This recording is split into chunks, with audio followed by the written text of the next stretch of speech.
Okay, so this normally wouldn't be something I'd cover, although this will cover cinemas, so there's an entertainment angle.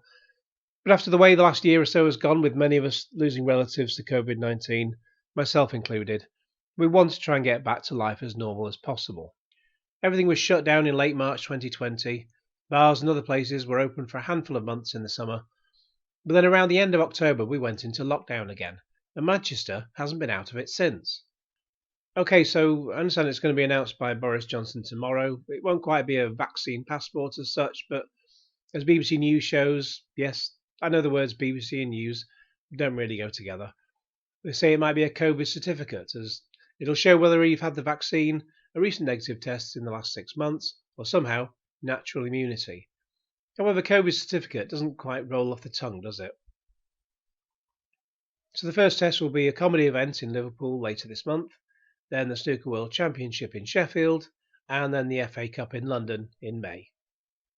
Of course, there are a number of people who completely object to these vaccine passports, but looking on Twitter yesterday, the biggest anti-passport mob was UKIP. Well, they can be safely ignored. I like how Big Ron says, maybe say no to UKIP. And don't think I'm a fan of the Tories in all this. Not at all. I would have liked Jeremy Corbyn to be Prime Minister, but given the way the mainstream media goes, we just ended up with, Boris Johnson. But now in opposition we have Keir Starmer, and he's doing so little in opposition to actually oppose the Tories that I expect him to become Deputy Prime Minister by the end of the week. However, when it comes to these passports, if you wanted to go to a bar last summer, you had to sign in to give your details in order to get drinks or food. So what's the problem? I wasn't a fan of ID cards when they were proposed a few years ago, and I still wouldn't be. I just couldn't see the point in them. But in this case, we all want to live and get back to a normal life, and this is the first step. I also want to get back to the hairdresser.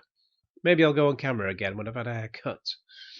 Besides, once cinemas reopen, which will hopefully still be the week commencing 17th of May, then I can get back to View Printworks in Manchester and watch films again on their IMAX screen, and that's the third biggest IMAX in Europe.